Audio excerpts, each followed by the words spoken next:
the crash that had occurred there on Bayshore Boulevard? Yes, I did. I'm just going to ask you some questions just to kind of go through just some of the evidence in the scene. So if you look up there on your left, I've got just kind of a PowerPoint that'll just kind of walk you through. But at the time that this crash occurred there involving the Ford Mustang and the Nissan Altima, do you recall the speed limit there on Bayshore Boulevard being 40 miles an hour at the time? Yeah, at the time of the crash, it was 40 miles an hour. Okay, and has that since changed after this crash had occurred? It has. It's now 35. Okay. And were you familiar with that area of Tampa, this Bayshore Boulevard at the corner of Knights where this crash occurred? I was. I used to patrol that area. And at the time of day when this crash occurred, just slightly before noon, what was just kind of the general makeup of that area, Bayshore Boulevard? You mean traffic-wise? Yeah, traffic-wise, pedestrian-wise. At that time of day, it would be fairly heavy traffic and fairly heavy pedestrian traffic along the Bayshore. There are lots of runners and walkers and bike riders. All right. Now, after you investigated this crash, did you become familiar with the Ford Mustang vehicle that actually struck the victim, Jessica and Lilia? I did. And as part of your investigation, did you participate in downloading information pertaining to speed of that Ford Mustang vehicle? I did. In the next slide, did you become familiar with basically the data that was collected, it being put in this graph format showing the driving pattern of that Ford Mustang from 11:38 a.m. to 11:42 a.m.? I did. And does that appear accurate as to when the crash had occurred, somewhere around 11:42 a.m.? It does. In this graph, did you become aware and able to confirm that this accurately documented essentially the speed of the vehicle as it traveled from 11:38 to 11:42 a.m.? That's correct. That's what it shows. And some of the evidence that we see there with the speed, was that further corroborated through witness statements that you took and other officers of the Tampa Police Department? It was. Okay. So on this graph, if you can just kind of help describe, based on the witness statements, there was a point in time, you recall, where the vehicles left the residence of Cameron Herrin and proceeded to the traffic light on Gandy Boulevard. Correct. And then did the witness statements further indicate that from Gandy Boulevard traffic light heading north on Bayshore, that is where the activity of the Ford Mustang and the Nissan Altima began? That's correct. And on this graph, is that further shown here over on the bottom where we see the zero on the right side of the graph, and then the vehicle traveling up to almost 80 miles an hour? Correct. Okay. And did the witness statements confirm that that Ford Mustang vehicle had gone around them and proceeded to accelerate on Bayshore Boulevard? They did. We've had prior motion where I think the court's heard, but do you recall witnesses describing the sound of that Mustang being particular as far as the exhaust being loud as it was pulling away? That's what some of the witnesses described. And then on that graph, was that consistent with the testimony that at some point that vehicle began to slow down? And you can see that on the graph, correct, where it goes from 80 back down to the 45-ish miles per hour? You can see the variation in speeds on the graph there. And was that consistent with witnesses describing the Ford Mustang and the Nissan Altima passing traffic, slowing down, speeding up? It is.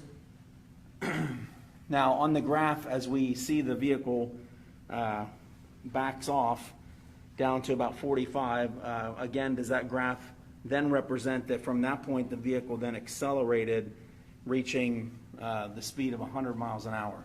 It does. And was that consistent with what was being described by the witnesses? Yes, it is. And then the sharp decline that we see there on the far right of the graph, would that be an indication, based on your investigation, that the vehicle then applied its brakes prior to striking the victims? Correct. It would indicate that he's hard braking because it's dropping so fast. Okay. And again, that was consistent with what was being described by the witnesses? Correct. All right. All of this evidence that we talked about as far as this graph, was that all evidence pertaining to the vehicle that you determined based on your investigation was being driven by this defendant, Cameron Herrin? Yes. Did you have any of this data as it applied to the other Nissan vehicle driven by John Barano? No, the vehicle wasn't supported for this type of data. And were the witness statements consistent with the fact that the Ford Mustang vehicle had maintained the lead position ahead of the Nissan Altima during this crash? Correct. The next slide I want to show you, at some point were you able to view the extraction data in this format that you see up there on the slide? I was. All right, and this here, is this a snapshot basically of the maximum speed that we see there on 5/23/2018 at 11:42 and 15 seconds a.m., it being 102 miles an hour? That's correct. And that was there on Bayshore just prior to the crash at Knights Avenue, Correct. where the speed limit was 40 miles an hour. Correct.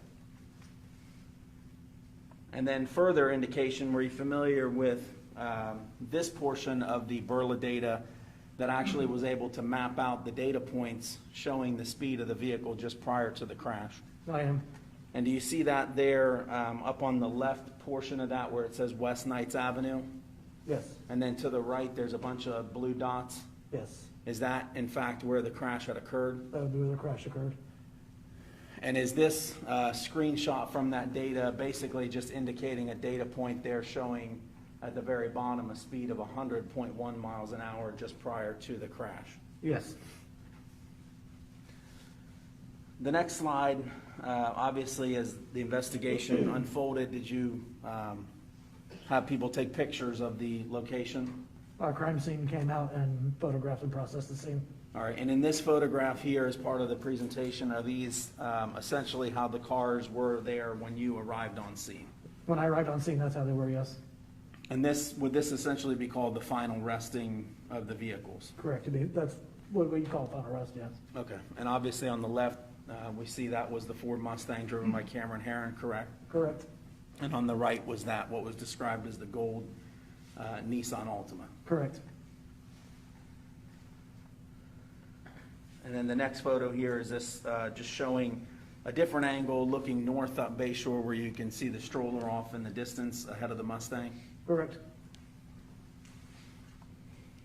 Now this next photograph here, that would be, for the record, just a photograph up close of the Mustang where there's damage on the driver's side portion of that vehicle. Did you, in your investigation, determine, in fact, what you believe to be what had caused that damage there at that location? Would be the impact with the victims. Okay, and was it also impact with the stroller that was carrying Lilia, the Correct. child? Correct. And then the next slide, did you further just document a close-up just showing the damage, showing the strike? Was that picture consistent with the strike with both victims being there on the left driver's side of the vehicle? Yes. Okay. And then in the next picture, did you document that there was some damage to the vehicle there in the passenger bottom portion of the window, indicating where the victim had struck the windshield? Correct. And then in the last photograph here, is that a photograph of the stroller, just documenting the damage? Yes, that was the stroller would have been when we arrived. And was that damage, did you at some point verify that that damage was consistent with that damage there on the driver's side front portion of that Yes, Ford Mustang? You can line the stroller up with the Mustang, and you can see how it fits in there perfectly.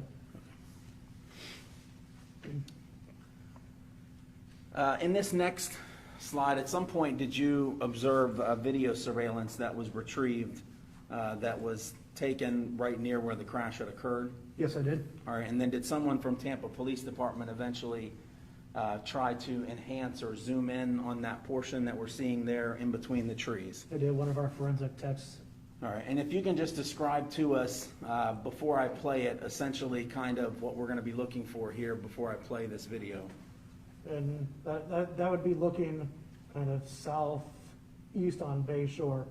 So northbound lanes are going to be, where your green boxes, you're going to see, that's after the crash. So you'll see the stroller come through that green box area there, and then the two cars will. All right, so what we're seeing there as far as like the reference point of that gazebo just beyond that gazebo, across the street, through those trees, is that essentially where the impact had occurred? Yes, And the bottom portion of that video that's enhanced, showing in between those two trees, is that where we'll see the two vehicles come through and pass through prior to the collision? yes. I'll go ahead and play this at this time.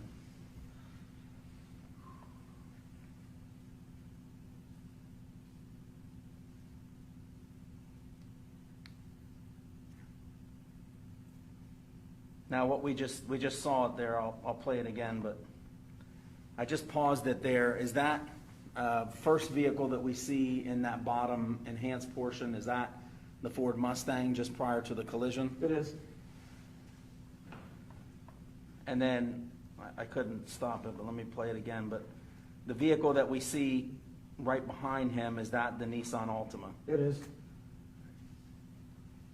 And did you determine during your investigation that those vehicles, based on this video and based on the witness statements, appeared to be very close to each other prior to the impact? They were. Okay. But was the Ford Mustang the vehicle ahead of the Nissan Altima? The Mustang was in front, yes. And was there any evidence during your investigation that the Nissan Altima had struck either victim in this case? No, there's no evidence of that. Was there any damage to his vehicle indicating that he had struck anything that No pertained to damage. this crash? No damage pertaining to this crash.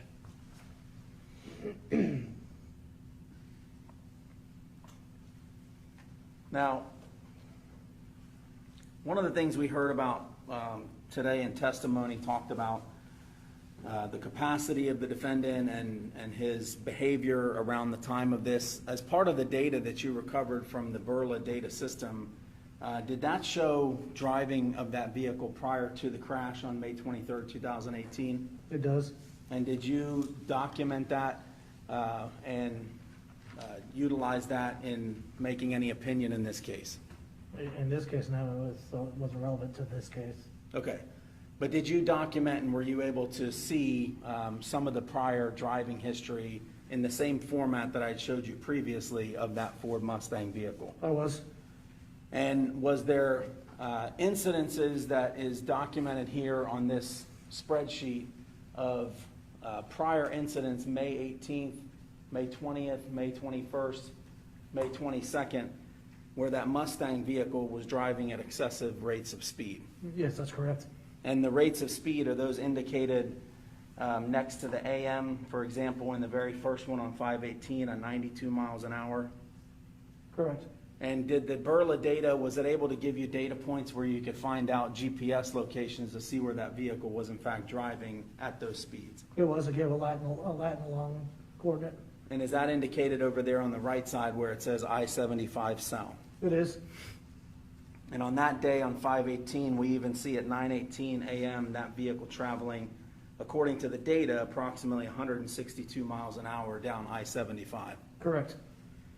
And then was there also data looking down at the bottom of that vehicle traveling on Bayshore Boulevard on May 21st, reaching speeds, for example, at 11:02 a.m. at 80 miles an hour? Correct. And then on 5/22, 11:35 a.m., which would have been the day prior, almost 24 hours and a couple minutes, correct? Correct. That vehicle on Bayshore Boulevard traveling at 84 miles an hour. That's correct. Did you also observe, as part of your investigation, did you download the phones that belonged to Cameron Herrin, John Baranow, and Tristan Herrin? I did. And part of the investigation into the phones by Cameron Herrin, did you observe what's in the next slide were some text messages on April 23rd talking about the driving of Cameron Herrin? I did. And up on the screen there, is that accurate that there was an outgoing message from that 813 number stating, IGHT bet Cam, you're going to take veterans, and the response from Cameron Herrin's number? Were we able to verify that was Cameron Herrin's number based on the download and seizure of his phone? I was. And him saying, of course, the Stang gotta let loose. Correct. The vehicle that we just saw in the investigation, that was a Ford Mustang, correct? That's correct.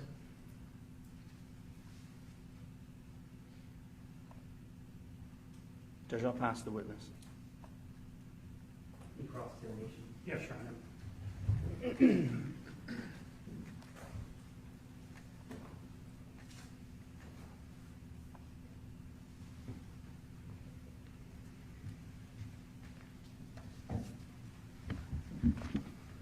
Corporal, good afternoon. Nice to see you again. Nice to see you, sir. A couple of questions. As part of your investigation, you prepared something called a collision reconstruction report, correct? Correct. And we've attached that, Your Honor, as Exhibit 3 to our motion. And at that time, you were the lead detective investigating the accident on Bayshore, correct? Correct.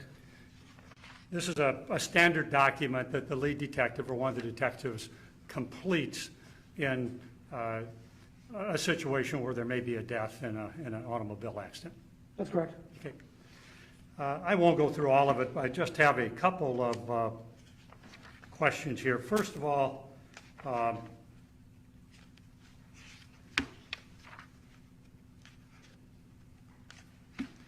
one of the things that you always look at are some things relating to the driver of a vehicle, correct? Correct. And so in your report, you noted that Cameron, Herrin, and John Barno both had valid driver's licenses, correct? Correct. And you also noted that you had checked their driving record with DMV, and neither Cameron, Herrin, nor John Barno had any infractions. That's correct. And then you also noted that Cameron, Herrin did not display any signs of impairment at the time of the crash, correct? Correct. And by signs of impairment, you've handled like DUI cases and things like that, have you not? Yes, sir. And there are sometimes articulable signs of people been drinking, if they're on drugs and things like that, correct? Correct. And here, there was absolutely zero evidence of any drugs or alcohol as far as Cameron Herrin was concerned, correct? That's correct. Okay.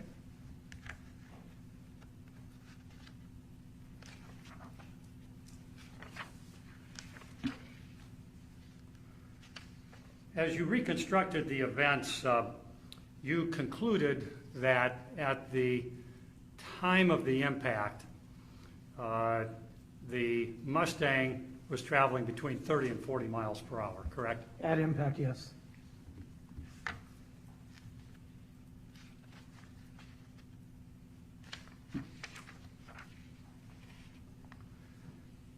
Now, we saw some pictures of this here. Another thing you do is you recorded where the two vehicles landed at the end of the incident, correct? Correct. Where they were final rest. Yeah, final rest is what you call it. Yes, sir. And you reported that they were in close proximity, both the two cars, at the time they came to rest. Correct. And in fact, the Nissan was on top of some of the pieces of the stroller and things like that. That's correct. And then you determined through witness interviews that both the vehicles, the Nissan and the Mustang, had stopped at the intersection of Bayshore and Gandy to a full stop, the red light there, we all know. Yes, sir. And then they proceeded northbound on Bayshore to the point of impact, correct? Correct. And that took about, that was about, I think, 0.8 of a mile or so. Something like that. Yeah. Close to it. And then took, give or take, 30 seconds. Okay. Okay.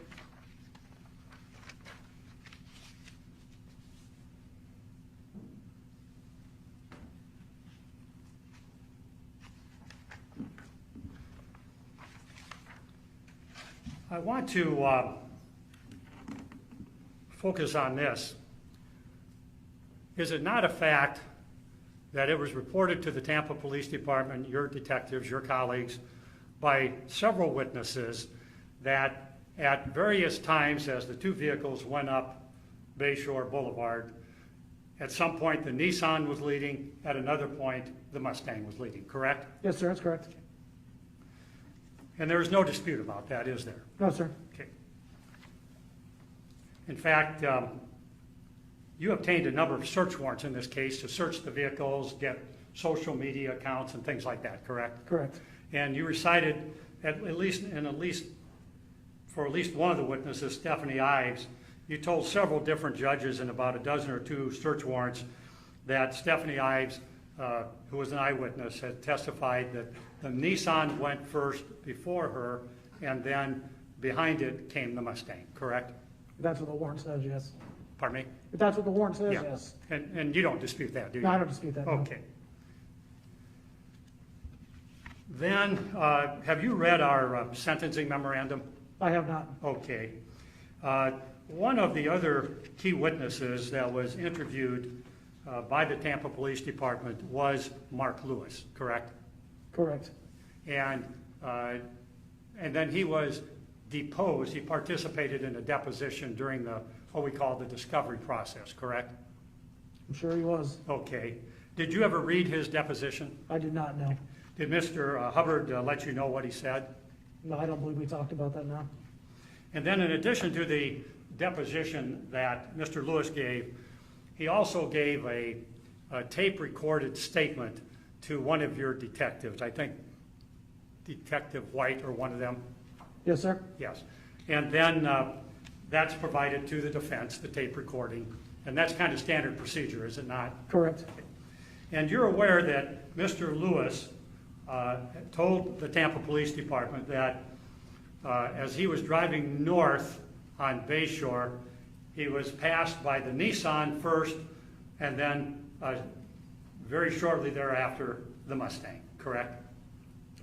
I wouldn't dispute you if that's what you say. I'm sorry? I wouldn't dispute it. I can't tell you exactly what Okay, he you said. just don't remember? I don't remember now. And one of the things you had the duty of doing is you compiled the master Tampa Police offense report. Is that correct? That's correct. And part of that job involves when you have a dozen or several dozen detectives and officers on the scene, each one of them will prepare a report, correct? Correct.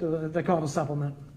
Pardon? They call it a supplement. Yeah, They the supplement my supplements. report. So when all of the subs come in, you're the one that puts them in the big master, and you have a page number, and the master report has what everybody in the entire police department did, the fire department, and everybody else, correct?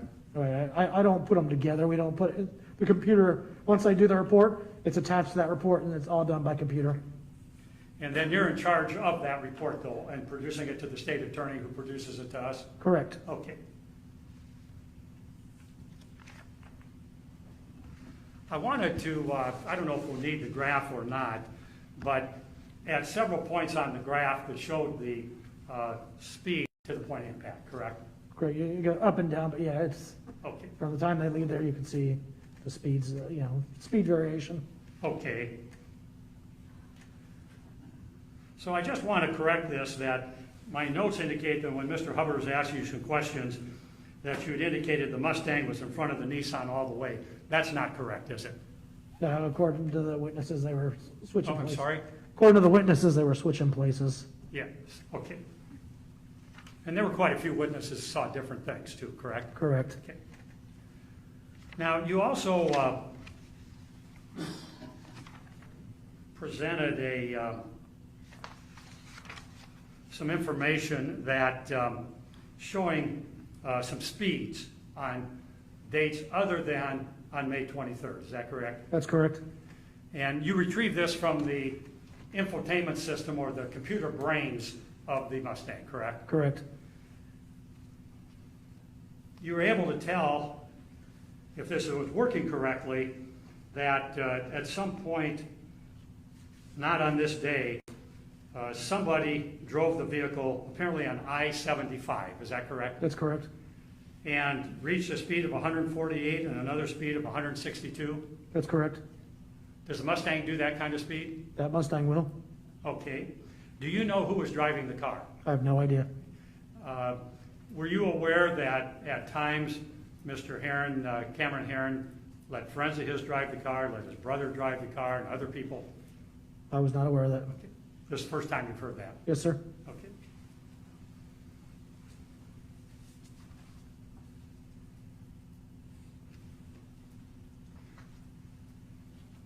Then, under the state's theory here, there is no dispute that the Nissan and the Mustang were very, very, very close to each other at the time of the impact, correct? That's correct. And the while you were able to pull the Burla data, the infotainment system data from the Mustang, the Nissan did not have that technology in it, correct? Correct. So you couldn't see what it was doing. No, it didn't have the same, it was older, so it didn't have the same technology. Yes, it was a little bit older car. Yes, sir.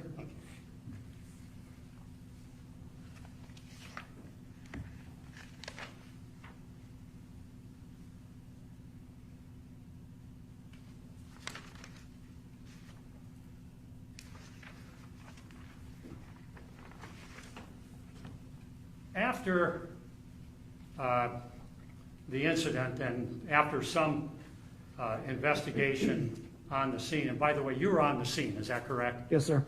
And then a decision was made to arrest Mr. Barano and Cameron Herrin, correct? That's correct. Did you effect that arrest? I did.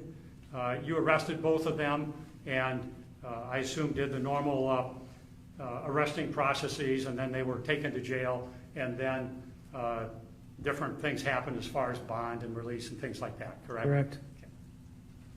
When you arrested each one, did you, you signed a charging document known as a criminal report affidavit, correct? That's correct.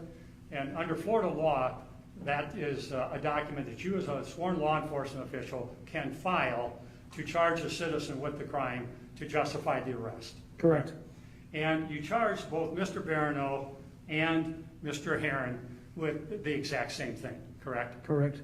You charged them with 2 counts of vehicular homicide and 1 count with racing on a highway. Correct. And the affidavit that supports your charging instrument here was the same for both of them, correct? Your probable cause? Yes, sir. Okay. Then down the line, the case moves to the state attorney's office, and the state attorney filed what's called an information, which is the formal charging instrument in the state of Florida, correct? Correct. And you're aware that both Mr. Barano and Mr. Herrin were charged together in the same information, the same charging document. I wouldn't know that. Didn't know that? No. You know, of course, though, that the charges that were brought against each one, the formal charges, were exactly the same.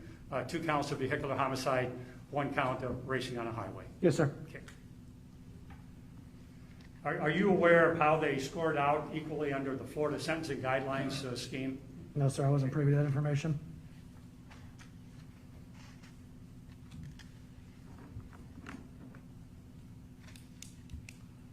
Just have a moment, please, Your Honor. Yes, sir.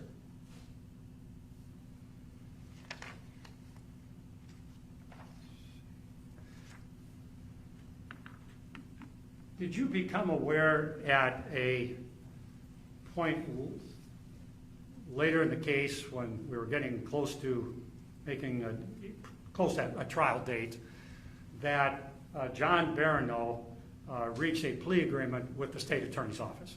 Yes, sir, I was aware of that. And were you did you participate in any way with that? I did not. That was between the state attorney and Mr. Barano's attorney. Now, did you become aware at any point that Mr. Hubbard, by himself, went and met with Mr. Barano and Mr. Barano's lawyer? I became aware of that. Were you invited to that meeting? I was not. Did you then learn that Mr. Barano had been interviewed by Mr. Hubbard, and Mr. Barano said the boys were not racing on Bayshore? I wasn't there for the conversation, so I don't know what was said. So Mr. Hubbard never reported to you that when he interviewed Mr. Barano in connection with Mr. Barano pleading guilty and taking a 6-year offer from the state, that it was Mr. Barano's position that it was not a race. Is that correct? He may have told me that. I just don't remember what he told me. Okay. You do know that Mr. Hubbard did talk to him? I do know that, yes, sir. Okay. And it would have been with Mr. Rickman, Anthony Rickman? Correct. The lawyer for John Barano? That's correct. Okay. So you have no information as to what Mr. Barano said at this sort of rather important meeting? No, sir, I wasn't there. Okay. Did you get any interview report from Mr. Hubbard? He didn't offer and I didn't ask. Okay. But you've never seen one? No, sir. Okay. Now, I just want to be sure that you have never heard of the fact that John Barano told Mr. Hubbard that he and Cameron Herrin were not racing. I wasn't there. I don't know what was said. Okay. So in other words, you don't know anything about it? Correct. Okay. That's fine. Thank you, sir. Thank you. You regret? No, you're. All right. Thank you, sir. Thank you, Your Honor.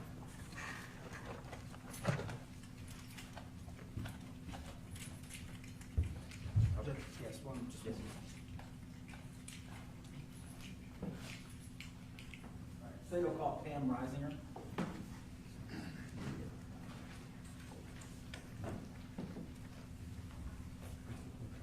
Raise your right hand. Do you solemnly swear or affirm the testimony you are about to give is the truth and the truth shall be with you? Will you please have a seat?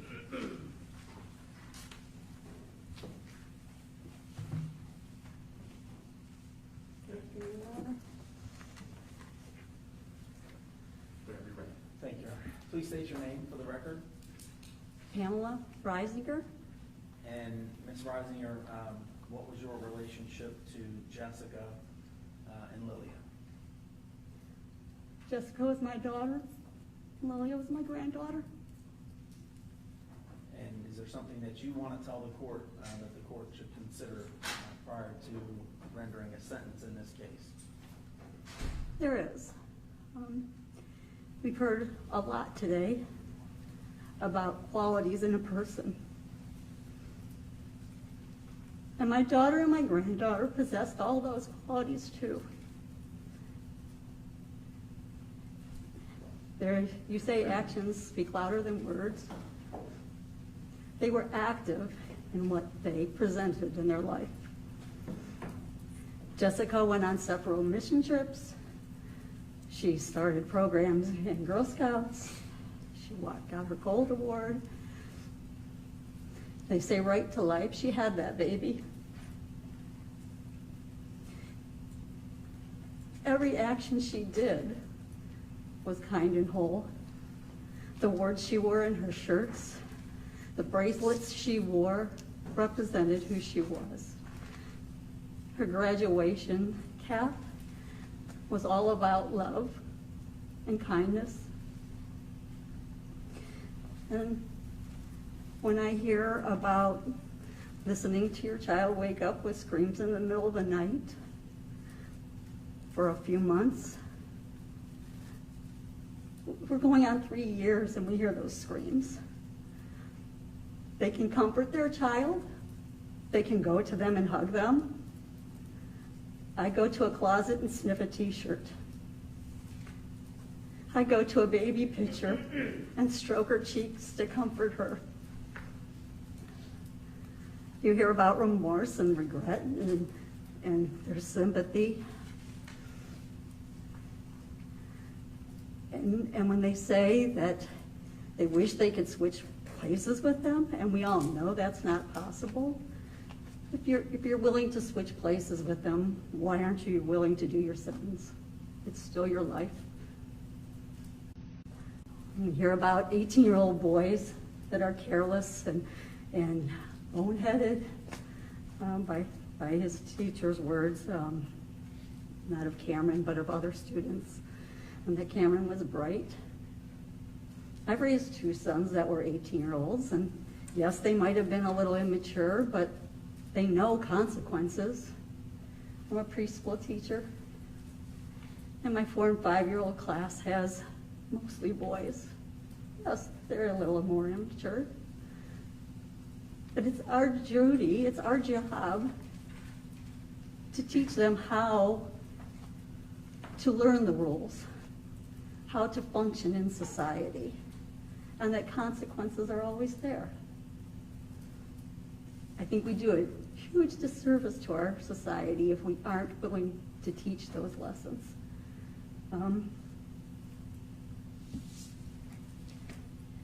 You know, we have our faith too. We also are Catholics. And I do believe that there is still forgiveness, but I also believe that there's a price to pay. I think the city of Tampa, when they had the memorial, but afterwards we had to watch for the rooftop because there were so many families there and babies and strollers. I think they were calling for justice, calling for their safety and their family's safety.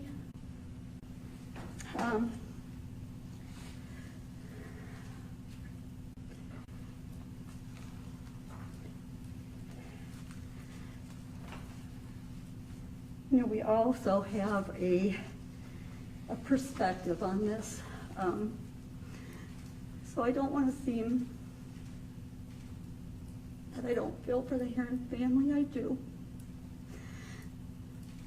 But their perspective on what they've lost can't compare to two sweet souls crossing the street coming home from a parking lot. They weren't residents here.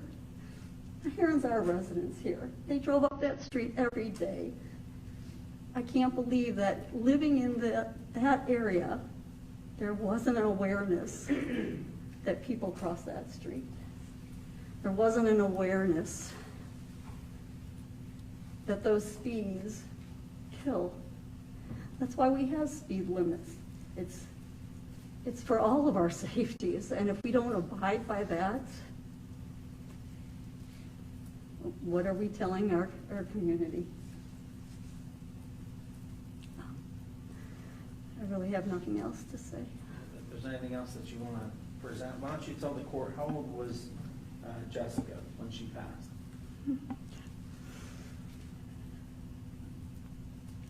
Was she 23? I've lost track of time.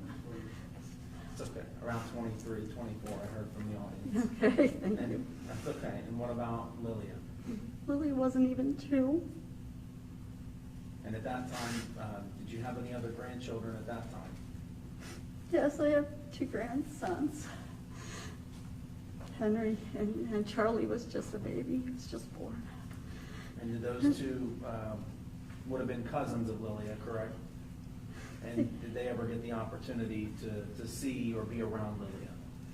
They did, yes. They were with her quite often. And you know, when you look in your 5-year-old grandson's eyes, and he asked you when God is going to be done with Jesse and Lilia, and that can they come back to play?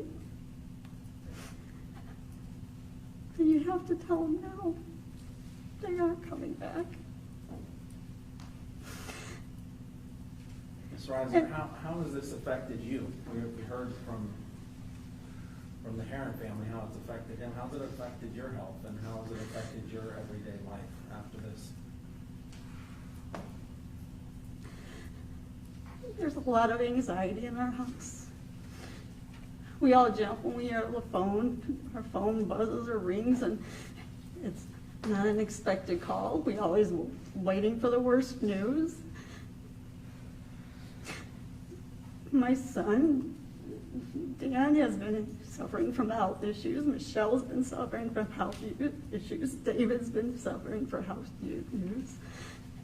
And we just keep waiting. These past 3 years, we've been waiting and waiting, and it's like we've been led on constantly. And that stress level in our bodies has taken a toll. Is there anything else you want to say prior to the court determining a sentence in this case?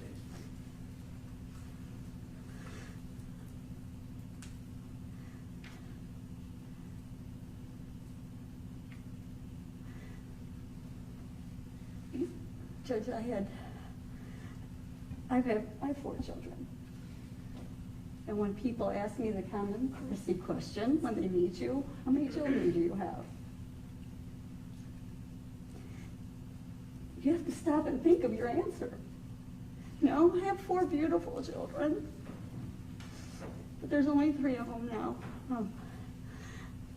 I just think that in raising children to be functioning members of society, I think there's hard lessons to be learned along the way. And I don't see how there can be a lesson learned if there's not a just punishment. And I just hope that everybody sees it's not for the wanting to see them suffer, but it's for wanting the lesson to be learned. All right, thank you, Your Honor. That's all I have for Ms. Rosier. No, Your Honor. Thank you. Thank you.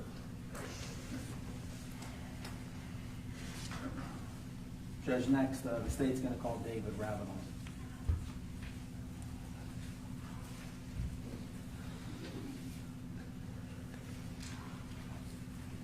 Your Honor. Raise your hand. Yes. Do you solemnly swear or affirm that the testimony you're about to give will be the truth, the whole truth, and nothing but the truth? I swear.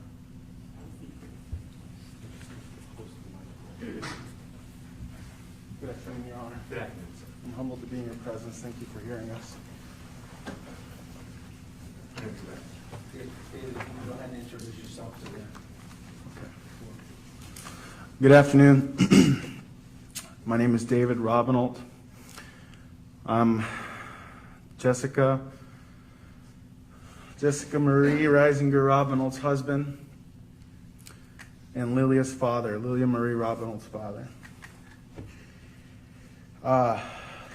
To be honest with everyone here today, this may be the most difficult moment for me in order to put my words together of the plaguing effects of this. I want your forgiveness if my points seem repetitive and redundant. It seems like it's a consistent pattern in my mind when I think of the effects of May 23rd, 2018. You know, I like to talk back and forth about my wife and the amount of people that she impacted in an uplifting and positive way, and it's truly impossible to count that. You know, my survivor's guilt far outweighs any remorse that's in this room by everyone involved. I've seen folks talk about the defendant's character and his age. And to be honest with you, I don't believe it's fair for every young man and young woman to be defined as reckless or mischievous or of bad behavior based on age. At 18 years old, I was surrounded by many 18-year-olds and 17-year-olds, as most of us do in high school. We have decisions early on whether to be involved in extracurricular activities or not, to be friends with people, or to be a recluse.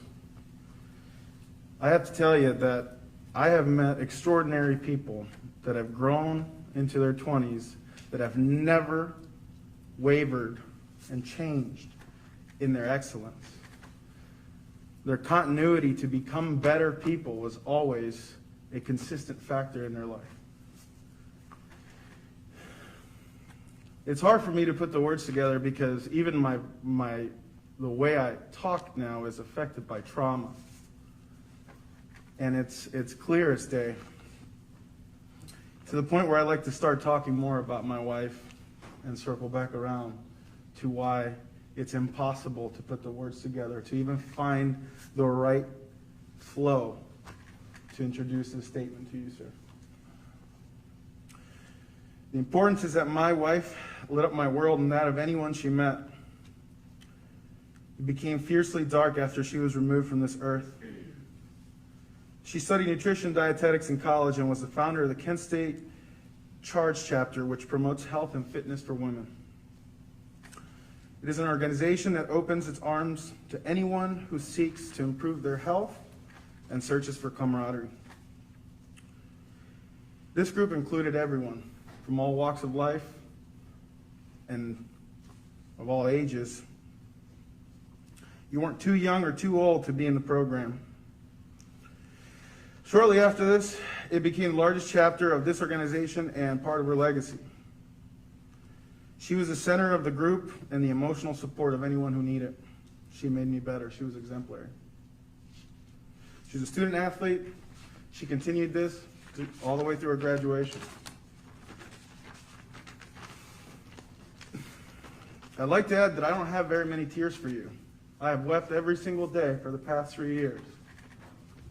I've had to see doctors at Tampa General look at me in despair and say, this is a level of grief that is at an unmeasurable scale. Let us not forget that these are two young men against a young mother and a baby, a child, an innocent child.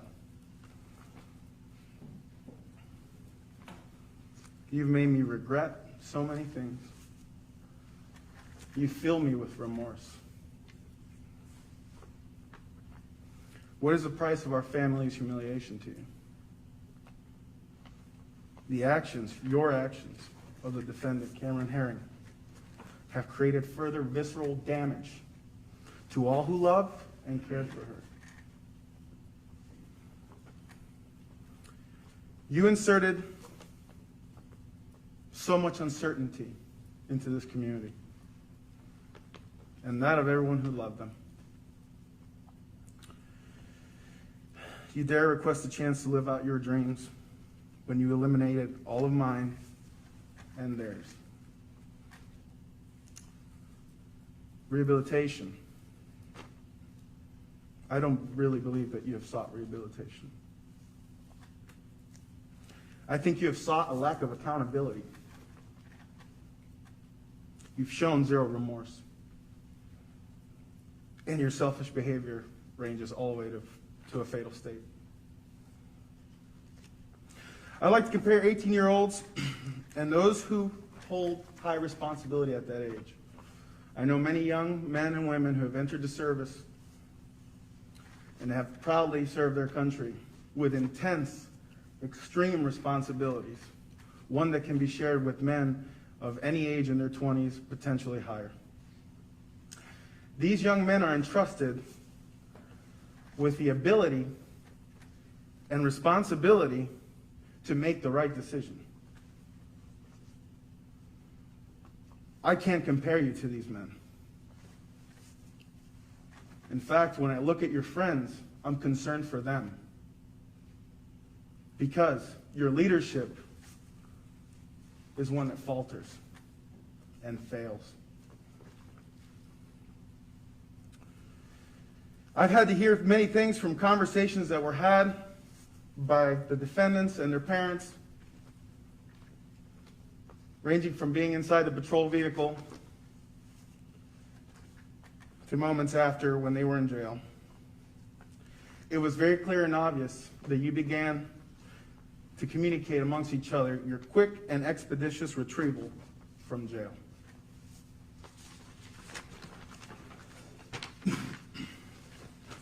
I want you never to forget that you have caused thousands of people to cry. I want you to think about that. For 30 years, the vigil alone that was held by the beautiful mothers and family members of Tampa Bay, Florida, was an honest reminder that we do not stand for your behavior, and we will not tolerate it. At an early age, I recognized a few things. Any misconduct would jeopardize my ability to create a career and thus hinder my ability to provide and shelter my family. The entire sequence of my late teens and 20s was always consistent. I knew at a very early age that there were different types of adults. The shy, the anxious, the motivated, the pacifist, the mature, the immature. One thing, however, is certain. I believe the vast majority of them knew right from wrong. The difference was some of them continued on with their mischief, even with that knowledge. This, folks, is when we separated the good from the bad. There is a threshold, a clear meridian between right and wrong. We can discuss anything here. Your integrity, your grit, your faith, and your actions, and they all disappoint me. Any person of good heart and faith would not have initiated your reckless actions of that day, fatal actions of that day. I could not protect my family from you because you chose to ignore the laws of this great state. By ignoring this, you selfishly made my family expendable. Based on your actions the past 3 years, I firmly believe you still deny accountability. 30 years from now, I will be 59 years old, almost 60. My daughter would have been close to 33 years old. My wife would have been close to 56.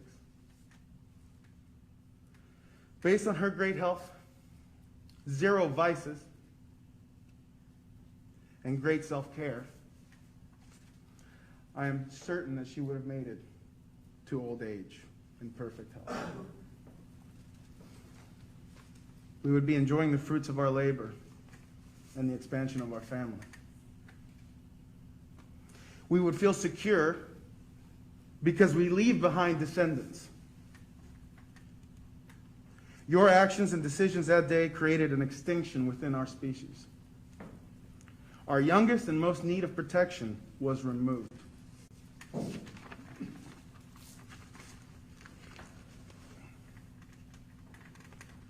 It is critical for you to understand that you've created everlasting pain and depths of sorrow. Because of your existence, 2 beautiful, innocent lives were denied a full life. You eliminated their voices from this earth, this time and space. You left me without access to the treasures of my heart. You left me here as a widower and childless father. Your actions terrorize me and haunt me to this day. I had to carry their ashes in a box.